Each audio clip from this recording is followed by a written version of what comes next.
Pourquoi est-ce que vous faites de la politique? C'est pas la première fois que vous me posez la question, on dirait.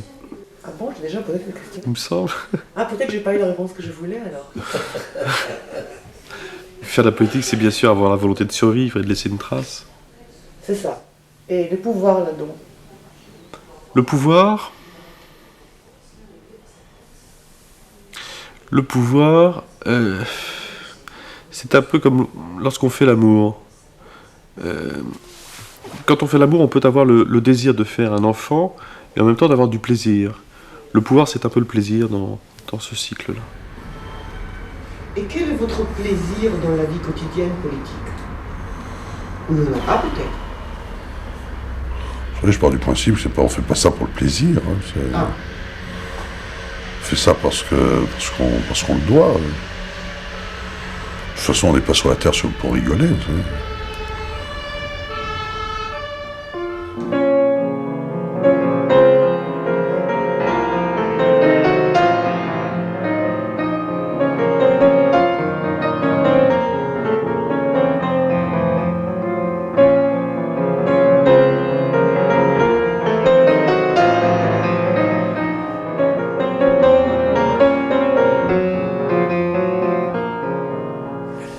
Monsieur Carayon, nous allons envisager, si vous le voulez bien, un des objets de notre travail, à savoir le démontage d'un mécanisme qui est celui de la parole, et notamment en politique. Un élu, c'est quelqu'un à qui on va donner des voix pour défendre des citoyens. Vous êtes l'élu, nous sommes les citoyens, et on vous dit « Parlez, monsieur, nous vous écoutons ». Pour ça, je vais vous poser une question et je vais vous demander de me répondre en une phrase. Quelle est votre définition de la politique? La politique, c'est, dans l'ère moderne, la représentation des citoyens et l'exercice du pouvoir à travers cette représentation. Ça, c'est la première phrase. J'entends que votre pensée n'est pas finie. Je ne me trompe pas, puisque sur la bande, on va voir que vous avez continué. Or, j'avais demandé une phrase. Courte. Courte. Donc je n'ai pas écouté la question. Non, vous n'avez pas suffisamment synthétisé. Mmh. Est-ce que vous êtes d'accord? Tout à fait. Qu'est-ce que vous rajouteriez là maintenant à cette phrase qui aurait dû être synthétique? La politique, c'est le pouvoir. Ce qui suppose une morale, une technique, une vocation. Une morale, c'est-à-dire une conception globale du monde. Oui. Une technique, ce sont les règles juridiques, constitutionnelles notamment. Et puis une vocation pour sous-tendre l'action. Bien. Alors on va faire un tout petit travail sur, si vous le voulez bien, finalement, les deux volets de votre image. L'image consciente, l'image inconsciente. Est-ce que lorsque c'est quelqu'un d'autre qui parle, on peut dire que on vous regarde quand même? Vraisemblablement. Oui. Quelle image prend-on de vous à ce moment-là? D'après vous? J'espère de quelqu'un qui écoute. Est-ce qu'il y a des jours où vous n'avez pas envie de parler? C'est assez rare. C'est assez rare. Est-ce qu'il y a des jours où vous n'avez pas envie d'écouter? C'est moins rare. Et est-ce que ça se voit? J'espère que non. Voilà. Alors c'est ça qui m'intéresse aujourd'hui, c'est de voir finalement quelle image donne-t-on de soi, je dirais, même quand on ne dit rien. Alors si vous voulez bien, on va faire un tout petit exercice extrêmement simple, vous allez voir. Je vais faire partir la caméra qui est là. Je vais compter environ 30 secondes. Au bout de ces 30 secondes, je vais vous donner un top. Et au bout de ce top, au moment de là, vous me direz bonjour. Ça vous convient? Oui.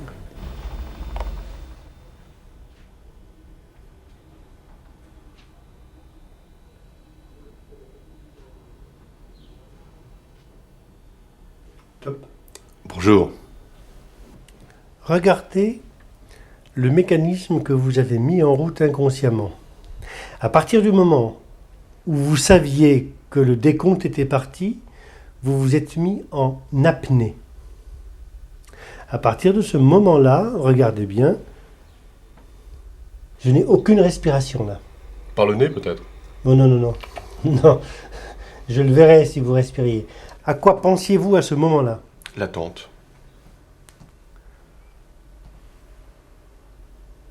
L'attente.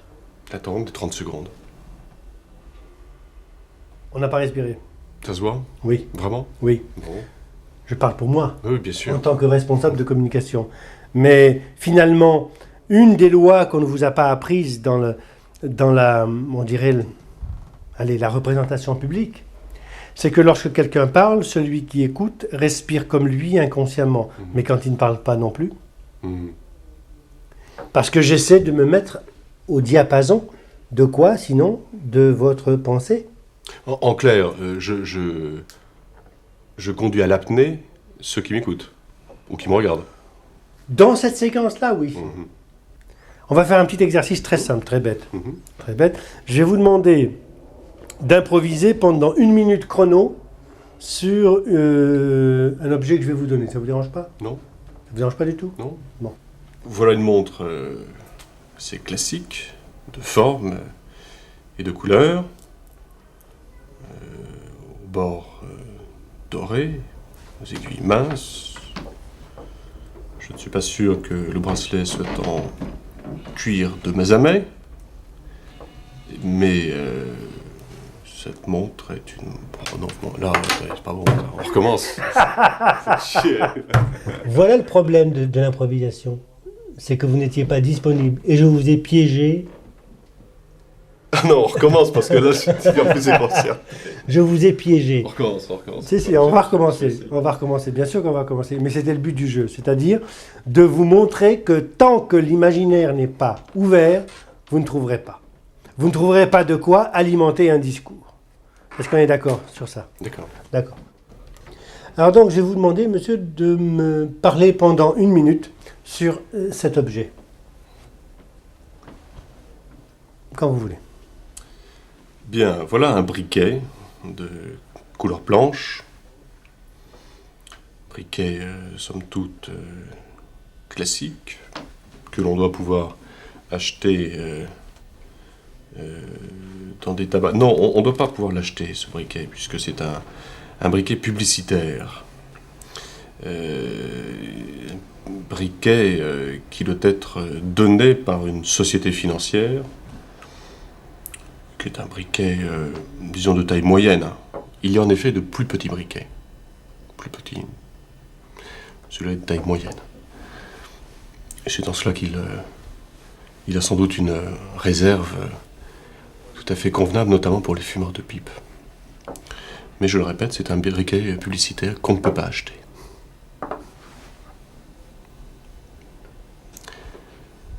Il me reste 15 secondes, j'imagine. 10 secondes. 10 secondes.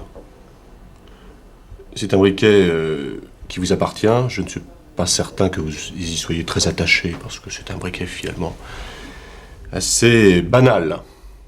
Voilà, monsieur Salin, ce que je voulais vous dire, et ce que je pouvais vous dire, brièvement. Mais Sur enfin, ce- monsieur Carayon, nous pouvions là-dessus, en somme, dire bien des choses. Pourquoi le feu? Et quand a-t-on, dans notre histoire, maîtrisé le feu? Et pourquoi le feu? Vous avez parlé de pipe, on aurait pu développer la pipe. Et pourquoi mettre le feu dans la poche alors qu'à la guerre du feu, eh bien, on se battait pour le feu? Vous êtes vraiment sincère quand vous me dites tout ça? Absolument. Vous auriez dit cela en Absolument. décrivant un briquet? Tout de suite. Non, Le feu, monsieur, non. le feu, le feu. Non. Partir sur le feu. On peut partir aussi sur la matérialité de cet objet qui coûte 10 francs. Vous vous rendez compte, quand je ne l'ai pas payé, celui-là, il est gratuit. Oui, il est gratuit. Et voilà le monde moderne. Oui. Voilà comment on peut acheter parfois une image. On a vendu une image. On m'a donné une image avec ce briquet. On aurait pu me donner un stylo. Non, on m'a donné un briquet. Voilà. L'improvisation, finalement, c'est d'être prêt à tout moment à donner la réplique, comme on dit au théâtre, mais surtout à réveiller la mémoire et l'imaginaire. Mhm. Il y a beaucoup de choses sur le feu. La symbolique du feu. On peut décliner l'objet qui vous permet à tout moment d'allumer une cigarette ou une pipe, puisque c'est votre cas, Ouais, d'après oui. ce que j'ai compris. Mhm. Voilà le problème du discours improvisé. En politique, c'est pareil. On vous pose une question, vous n'avez pas d'argument, pas d'analyse, pas de commentaire, et vous reste votre opinion. Vous êtes d'accord? Oui. À ceci près que il est assez rare de disserter sur un briquet. Est-ce qu'on vous a appris la politique escalité? Non. Non. C'est normal? Le sens de votre question, c'est finalement, ne faudrait-il pas, à l'avenir, préparer les élus à leur métier d'élu? Si ce n'était qu'un métier, on ne le ferait pas. Ou ne le feraient que ceux qui n'auraient pas le choix. On fait de la politique parce qu'on a une vocation. Et il n'est pas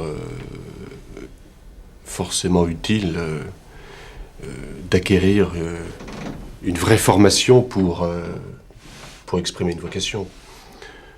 Beaucoup d'hommes politiques n'ont jamais été formés à l'organisation des pouvoirs, au fonctionnement même des institutions, et peuvent se débrouiller.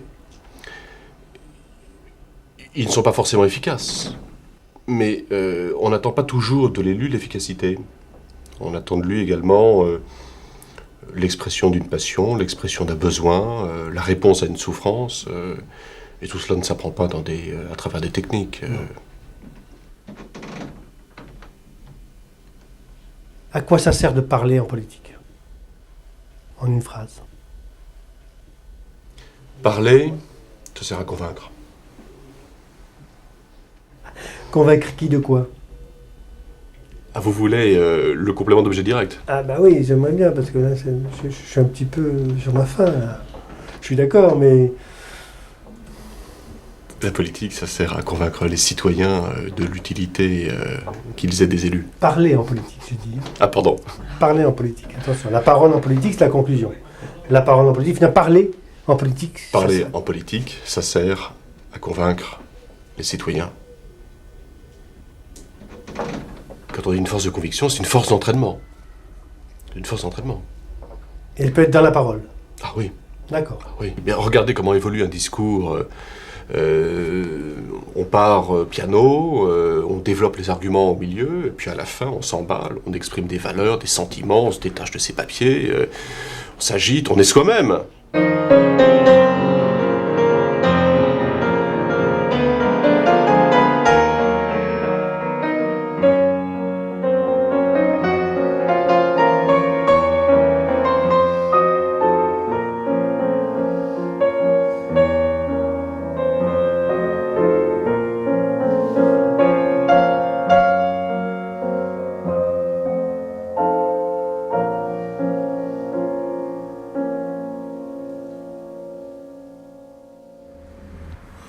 Le drame quotidien du responsable politique, c'est qu'il fait des discours, arme classique, pour porter la parole, de 30, de 40 minutes, et que ce discours de 30-40 minutes, impliquant un raisonnement, développement de l'idée, une séduction, va se retrouver condensé, dans le meilleur des cas, dans un sujet de 1:10, 1:30, 1:40 et les grands jours de 2 minutes, où la phrase ou les phrases prononcées effectivement vont représenter 25 ou 30 secondes. 30 minutes, 30 secondes, voilà le décalage, et voilà qui nous précipite dans un univers à la Antonioni, de l'incommunicabilité. Or, ce défaut de communication est grave, d'autant plus grave que les matières se complexifient de plus en plus, que la parole est de plus en plus nécessaire, ne serait-ce que dans une perspective pédagogique, et que le média est de plus en plus réducteur. Et là tient probablement l'essentiel de la crise du politique. Aucun homme politique ne se lève le matin en se disant « Quelle est la fichue petite phrase que je pourrais faire aujourd'hui ?» Mais il est condamné à petite phrase, puisque la chaîne de télé ne prendra qu'une phrase. Alors, il en arrive d'ailleurs, lorsqu'il est malin, à se demander effectivement, quelle est là où les deux phrases qu'il va faire. Alors, dans un premier temps, dans son discours, il prend la peine de souligner à l'intention du journaliste qui va se tourner vers le caméraman pour lui dire, parce que c'est pas la peine de cacher de la pellicule, tu prends à partir de maintenant. Et puis, au bout d'un certain temps, eh bien, il bâtit tout le discours autour des 2 phrases soulignées. Et il travaille les 2 phrases soulignées. Cela dit, nous sommes dans un monde, la mondialisation, l'Europe, etc., qu'on ne peut pas expliquer avec 2 phrases soulignées. C'est pas possible. Troisième, quatrième République, l'homme politique a le temps de voir le monde pour en parler. Aujourd'hui, il n'a plus le temps. Il est pris, il est broyé par cette machine qui fait qu'il faut qu'il aille vite. Cette machine du temps le broie sa pensée. Donc, la parole qu'il tient est une parole d'une pensée atrophiée, parce qu'il n'a pas le temps. Et mon travail consiste finalement, chaque jour, à leur en faire prendre conscience. À faire prendre conscience que l'image a autant de valeur que le discours. On était arrivé à un moment où il y avait ce qu'on appelait des conseillers en communication qui vendaient leurs services et qui expliquaient ce qu'il fallait dire, quelles étaient les 2 phrases qu'il fallait dire. Alors il y avait parler vrai, il y avait quoi, il fallait être honnête, génération morale, génération ceci, génération cela. Vous êtes passé par là? Oh non, ça... D'abord, je suis pingre. Et alors, étant pingre, a fortiori, donner un conseiller en communication, ça me rendrait malade. Et d'autre part, il se trouve que ceux qui ont pratiqué ce discours étaient souvent les moins habilités à le faire. On dit d'un homme politique qu'il a bien parlé. Ouais. On ne dit pas qu'il a bien agi. On dit qu'il a bien parlé. Il parle bien. Ou alors il a rien dit. On ne dit pas qu'il a rien fait. On dit qu'on l'a pas entendu. C'est curieux, hein? Nous avons ce soir une prise de parole, Oui, qui va durer un certain temps. un certain temps. Ouais. Pouvez-vous nous dire les enjeux de ce soir par rapport à ce qu'on appelle communément une campagne? Ben, il y a un enjeu, j'ai envie de dire pluriel, le mot est à la mode. C'est une campagne régionale où on va présenter à 1000 ou 1500 personnes ce soir une équipe qui se présente pour défendre les couleurs du Tarn aux élections régionales Midi-Pyrénées. Ensuite, il y a un enjeu national, puisque c'est un orateur national de tout premier ordre qui vient soutenir cette liste à laquelle j'appartiens, Philippe Seguin. Et puis enfin, c'est un enjeu pour celui qui accueille Philippe Seguin et qui souhaite que la soirée se passe bien. Pour ce soir, vous avez beaucoup préparé le discours? Je l'ai préparé comme d'habitude au dernier moment. Bon. Et en particulier hier soir. Je dois tout vous dire. Alors, En buvant un excellent whisky, en fumant un très bon cigare. très bien. Donc, nous avons une bonne augure. Chacun devant une page blanche éprouve un sentiment qui lui est propre. Moi j'ai plutôt le vertige devant une page blanche. Et j'ai plutôt beaucoup de mal. D'ailleurs, comment dirais-je, moi mes discours, ça s'apparenterait plutôt à de la sculpture. Hein. C'est d'abord de la pierre, et puis je tape, je fignole, je cisèle, et mon discours n'est jamais terminé. Il y a un moment déchirant où il faut le prononcer, mais c'est un moment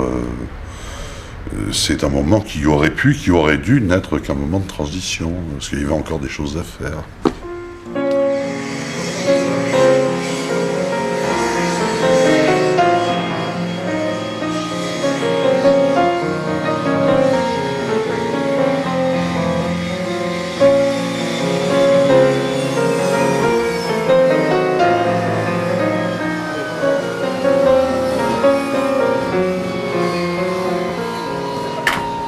Parce que nous avons des valeurs qui nous distinguent radicalement de la gauche, comme elles nous distinguent de l'extrême droite.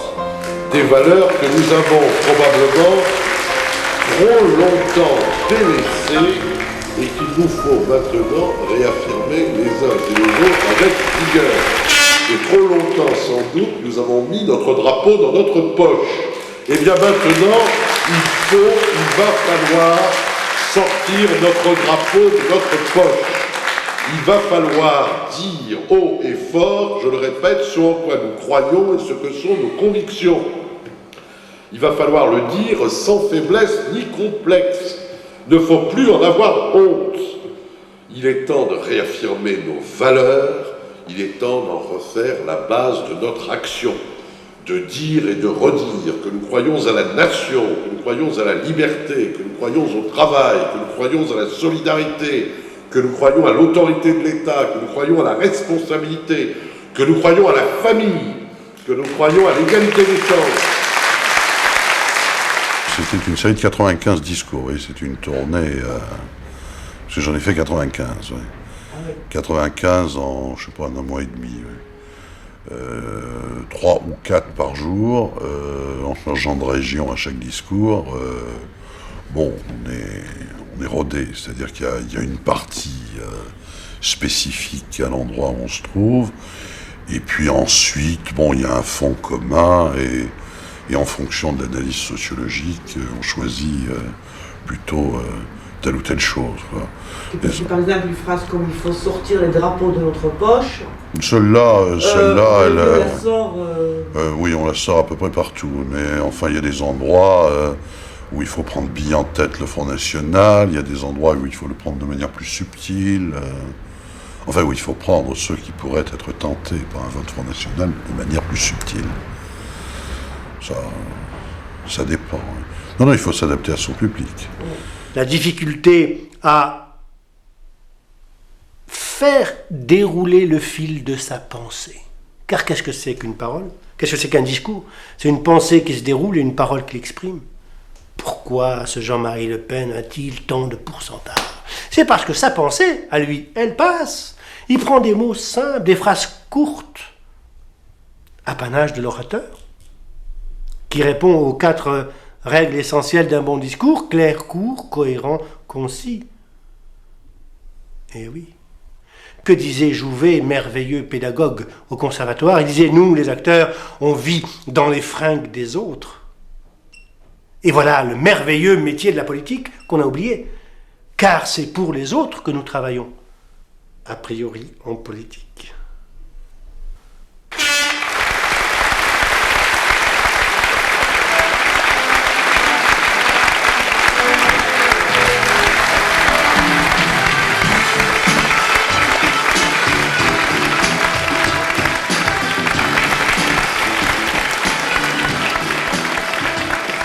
Comment, en une phrase, vous résumez l'impression que vous gardez d'hier soir, là, ce matin?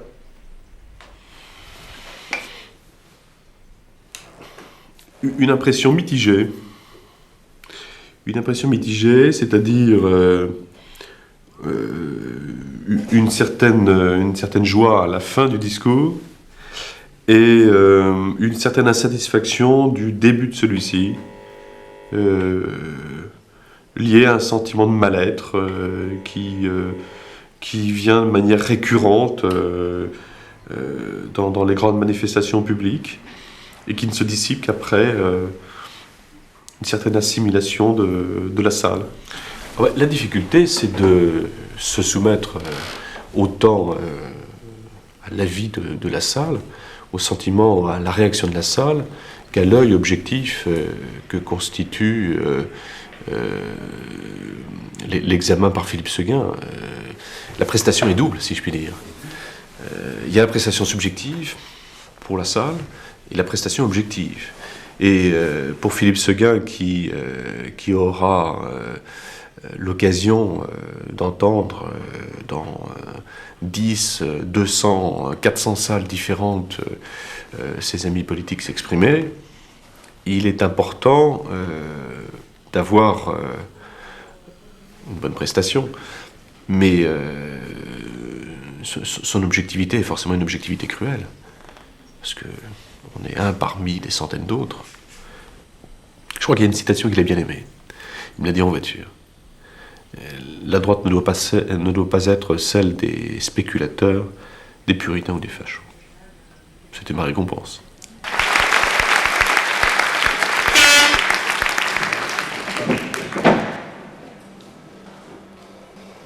Mon cher Philippe, quand je te vois, quand je les vois, tous ces Tarnais venus ici, au pied de cette montagne noire où tant des nôtres, sous l'occupation, se sont battus pour notre honneur derrière le général de Gaulle, oui, Philippe, je te dis, la France est de retour. Première phrase. C'est le coup d'envoi pour un match de boxe. C'est un match de boxe. Premier problème, vous ne respirez pas. On est d'accord? Et on est d'accord aussi pour dire que c'est le trac. Parce qu'il faut y aller. 800 personnes, ils sont obligés de respirer comme vous, sinon ils ne vous écouteront pas. On est d'accord?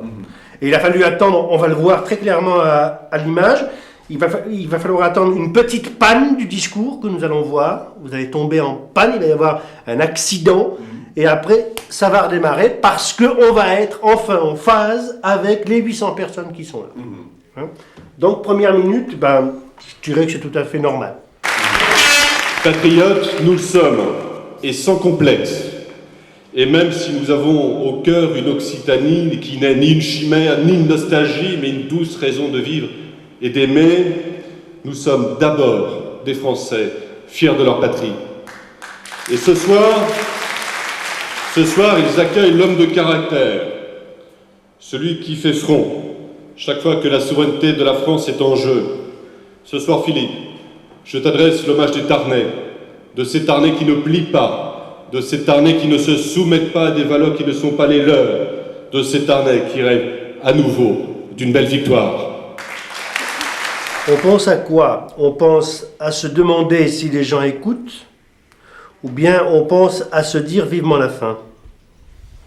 Je crois... J'ai envie de retenir l'option numéro 2.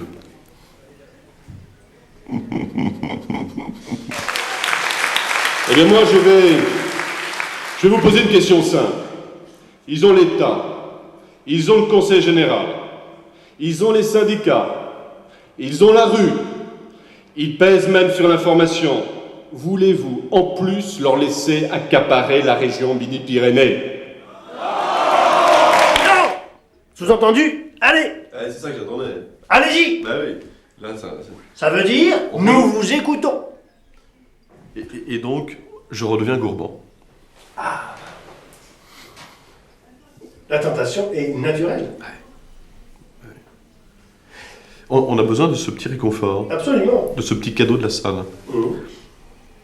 Car enfin, les gens qui sont assis là, qui ont fait plusieurs kilomètres pour venir en pleine soirée écouter des gens, curieux spectacle quand même, parce qu'il n'y a pas de décor, il n'y a pas de costume, c'est un curieux théâtre, où il n'y a que des mots. Regardez Jospin. Il a dans le visage l'austérité des honnêtes gens. On lui donnerait presque le bon Dieu sans confession. Mais chasser le naturel, il revient au galop. Qu'on l'interroge sur... Il est indispensable dans un discours politique d'attaquer plutôt les hommes que les idées. Les uns ne sont pas séparables des autres.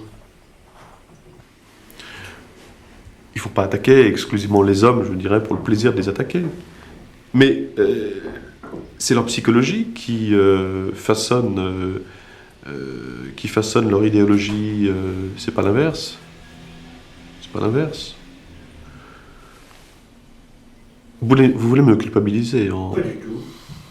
Pas du tout, je démonte un mécanisme. Faisons, mes chers amis, ici le serment à Mazamet, quels que soient nos combats passés, de rester unis au combat, comme au soir de la victoire. C'est la nuit qu'il est beau de croire à la lumière. C'est dès maintenant qu'il faut se nourrir de ces valeurs bien françaises, le caractère, la loyauté, la générosité.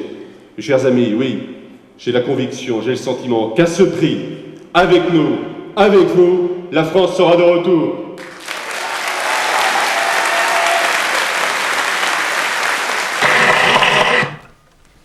C'est fini. On l'a senti venir. Non? Oui. Ah oui. Il y a l'inévitable ouverture philosophique, symbolique. On peut pas s'en empêcher. C'est la nuit qu'il est beau de croire à la lumière. Oui. Alors ce sentiment, c'est quoi, juste avant la seconde qui suit le dernier mot? À quoi vous pensez à ce moment-là? C'est fini. C'est bon. Ouais, c'est bon, oui. Il y a presque une petite tristesse. Vous savez, après le coït, l'animal est triste. Oui. Aux hommes citoyens, formés au bataillon, marchons, marchons, que sans impur, entre nos sillons.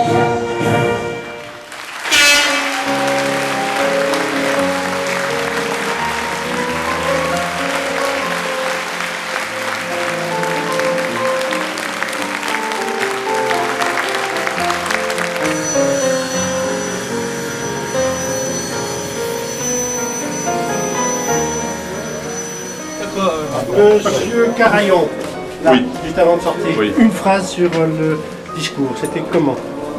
Le discours de Philippe Séguin était, mobilisateur, précis, précis sans être méchant. C'était un discours ferme, construit. Rappelons tout simplement que Philippe Séguin est un des meilleurs et surtout l'envergure et le charisme d'un homme d'État. Très bien, le discours de Monsieur Carayon. Je suis le plus mauvais juge pour ça, monsieur Salah. Très bien, vous avez dit tout ce que vous vouliez dire ou pas, techniquement? Jamais, jamais, jamais, jamais. Je continuerai bien plus longtemps. Mais juste ça, il n'y a plus personne dans la salle, c'est ça le problème. La maîtrise de la parole. Quel est le problème de tout orateur, quel qu'il soit dans le monde de l'entreprise, d'un avocat, un homme politique, qui doit par son discours transmettre quelque chose? Eh bien, il se pose deux questions. La première, avant de parler, qu'est-ce que j'ai à dire? C'est pas toujours le cas en politique. Je vous laisse seul juge. Et la deuxième, eh bien, c'est après avoir parlé, surtout pour un politique, qu'est-ce que j'ai dit? Autrement dit, que va retenir le citoyen qui m'a écouté, dans le meilleur des cas, de mon discours? Là voilà, la mécanique fondamentale qui est l'essence de ma pédagogie. Leur faire prendre conscience que parler et dire sont deux choses différentes. Vous êtes allé écouter monsieur Untel? Oui. Qu'est-ce qu'il a dit?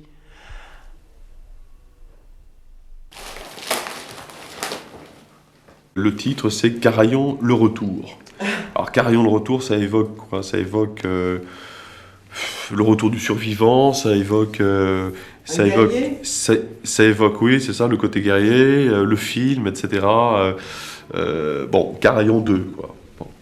Et pour bien marquer une sorte d'estime particulière de Philippe Séguin, ils disent « Les deux hommes se connaissent bien, Séguin et moi, à tel point que le Vauréen, c'est-à-dire l'habitant de Lavore que je suis, vient tout juste de se voir confier au sein du RPR un poste de secrétaire national chargé de l'industrie. » Bon, l'information est juste, mais elle est présentée d'une telle manière que elle me place dans une situation privilégiée sur le plan politique vis-à-vis de Philippe Séguin, alors que nous sommes les uns et les autres, je dirais, des supporters de Philippe Séguin, et qu'il n'y a pas de hiérarchie dans le sentiment de Philippe Séguin.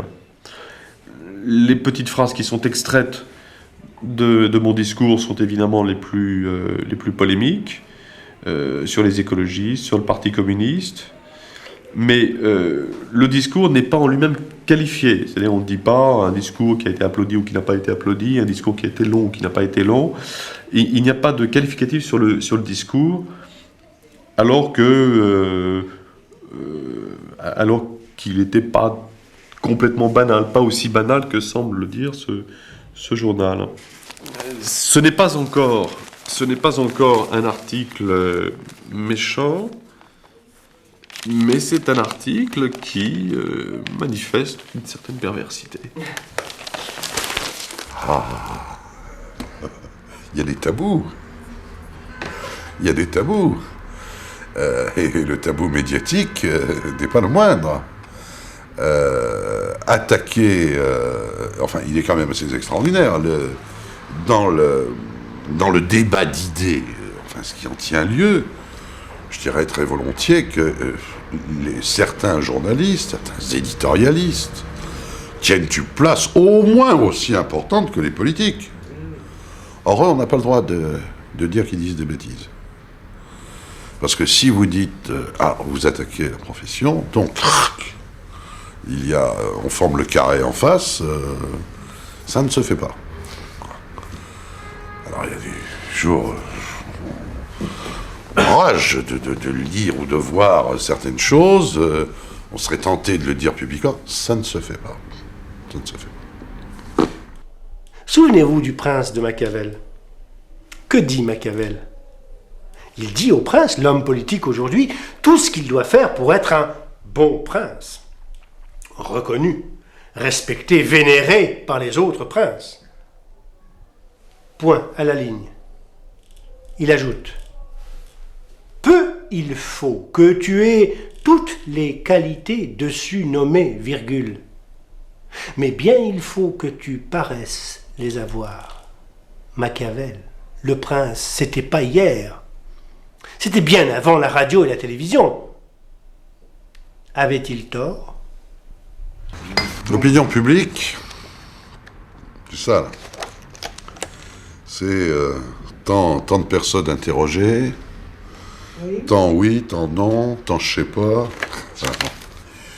Eh bien, l'opinion publique, il faut la considérer comme la considéraient les juges de l'ancien temps, c'est-à-dire comme une garce qui n'avait pas le droit d'entrer dans le prétoire. Je crois que c'était ça la formule. Bon, l'opinion publique, c'est de la matière, mais c'est de la pâte à modeler. Alors voilà, on me dit quelle est la couleur de la pâte à modeler, quel est son poids, quelle est sa résistance, et à partir de ça, le travail commence. Mais trop de gens estiment que la pâte à modeler est l'œuvre finale. Et que dès lors que les gens pensent à 50% il faut faire comme ils ont dit. Et ça, c'est la négation de la démocratie. Parce que la démocratie implique de l'élu deux choses. D'une part, une capacité de représentation, donc d'expression, mais également un rôle d'éclairage, de conduite, de leadership. Il n'y a malheureusement pas de mots qui conviennent en français pour leur dire. Alors, le tout est de trouver le bon équilibre entre cette soumission à ce qui n'est plus à ce moment-là l'opinion publique, mais le peuple, et d'autre part, sa conduite. Oui.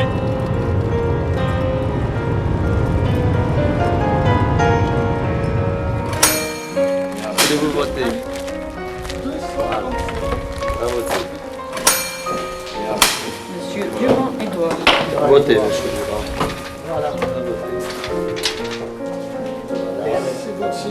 Et vous venez signer là, c'est bon, monsieur. Bonjour, monsieur.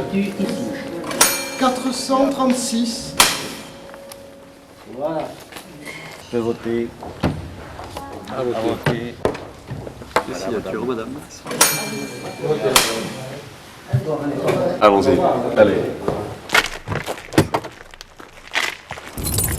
Il faut en fait gratter la fresque, disait Paul Valéry, je crois, jusqu'à la honte, jusqu'au plâtre. Parce que les électeurs, finalement, ne choisissent pas des idées, ils choisissent des images qui sont véhiculées par la personnalité, par les caractéristiques parfois presque physiques de ceux qui vont être leurs représentants. C'est la cruauté absolue, mais c'est une réalité, comme on dit aujourd'hui, incontournable. 258. Comment ça se présente? Comment veux-tu que je le sache? On sent une certaine démobilisation pour ces élections. Très bien. Messieurs, continuons le combat. Allez, bonne journée. Messieurs, au revoir.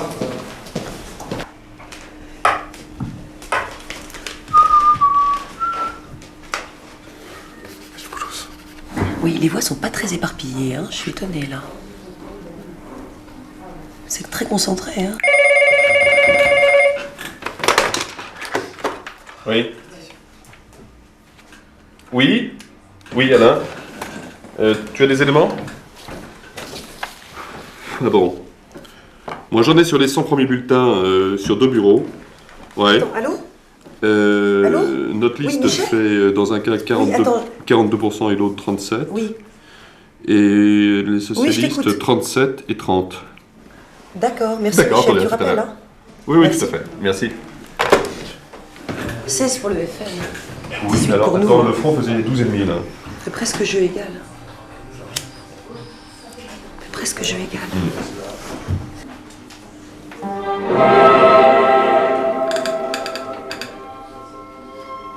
Pas beau ça?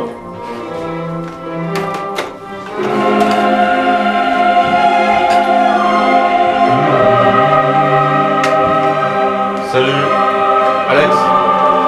Attends, Alex, c'est un truc à te montrer, mais pas.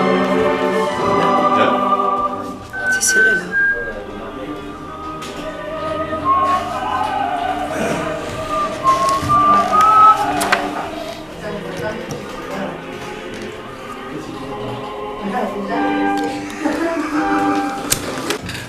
Bon. On s'emmerde un peu, hein.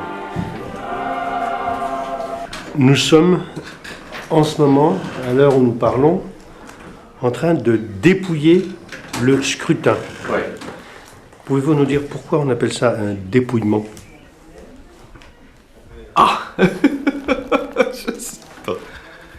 Je me suis jamais posé la question. Dépouiller, c'est enlever les vêtements. Enlever des vêtements? Enlever les vêtements. Et il a dit aussi dans ce livre précieux qu'est le Robert, tout ce qu'on enlève à l'ennemi sur le champ de bataille. Ce qui prouve bien que la politique est un univers polémique. Polémique ou militaire?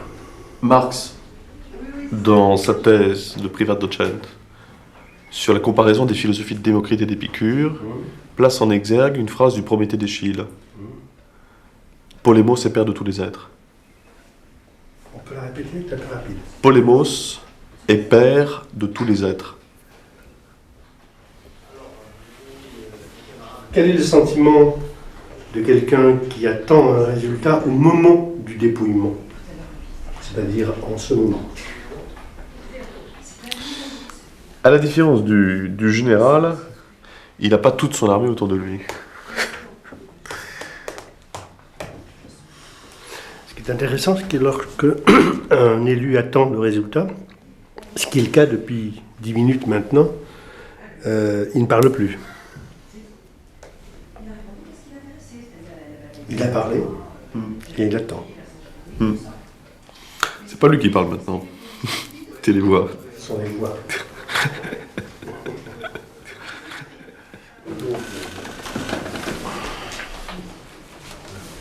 C'est pas mauvais. Putain, même, c'est vachement bon. Je suis étonné. Tu t'es pas trompé dans un chiffre? Oui, bien sûr. Définitif. Merci infiniment. Au revoir. Ça y est. Bon, Bernard. Ça y est. C'est bon. Il faut aller remercier le préfet maintenant. Il faut quand même penser à nos amis qui ne sont pas élus. Oui, oui, c'est ça, c'est ça.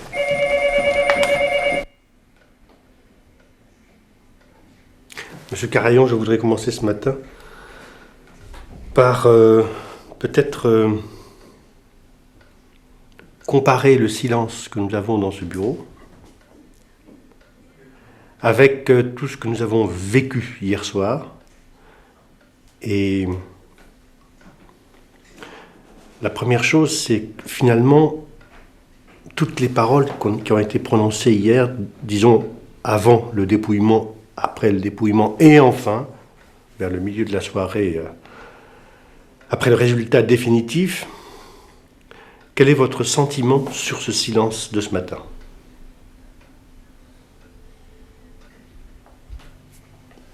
C'est le silence après l'orage.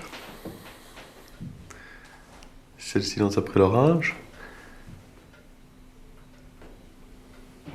C'est l'apaisement. C'est le moment de la réflexion. C'est le bonheur du silence. Qu'est-ce que vous allez dire? Vous allez beaucoup parler, mais qu'est-ce que vous allez dire politiquement?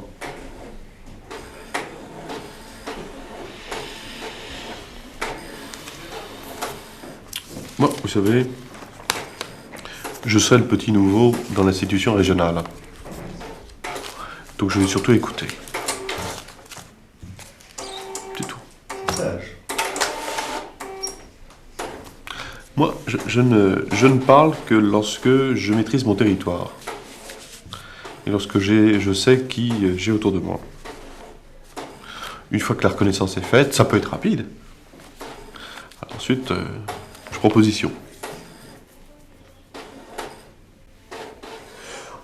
On va faire une conclusion, si vous le voulez bien, en forme d'exercice dans cette séance de travail. Et je vais vous demander en 1 minute de me résumer l'ensemble de ce qui vous paraît être une définition de la parole en politique au regard du scrutin qui s'est terminé hier soir. Puissance et relativité de la parole. Puissance de la parole parce que on n'imagine pas la politique sans la parole, parce que la politique qui se résumerait à l'écrit serait quelque chose d'artificiel, de terne. La parole est vivante, la parole est puissance. André Breton disait que les mots sont des pistolets chargés, particulièrement en politique. Relativité de la parole, car la parole n'est entendue que par le petit nombre. En milieu rural, la parole est plus diffuse, elle s'infiltre comme le courant d'une eau souterraine. Mais la parole reste symbolique. Je prends un exemple. Jean Jaurès, quand il est au Pré Saint-Gervais, à la fin du siècle dernier ou au début de ce siècle, avant 1914. Jean Jaurès, il y a autour de lui, ou à Carmaux d'ailleurs, il y a autour de lui quelques milliers de personnes. Mais à l'époque, il n'y a pas de micro. Et donc, il n'y a que quelques dizaines, voire quelques centaines de personnes qui peuvent l'entendre. Les autres ne voient que le sommet de son chapeau, peut-être ses bras. Ils sentent qu'il y a une effervescence, qu'il y a un enthousiasme autour de lui. Mais ils ne l'entendent pas. Ils ne peuvent même pas l'écouter. Ils ne peuvent même pas l'entendre. Et pourtant, Jaurès a été, en dehors même de sa parole à la Chambre des députés, a été considéré comme le meilleur tribun de l'époque. C'est dire que la parole est symbolique.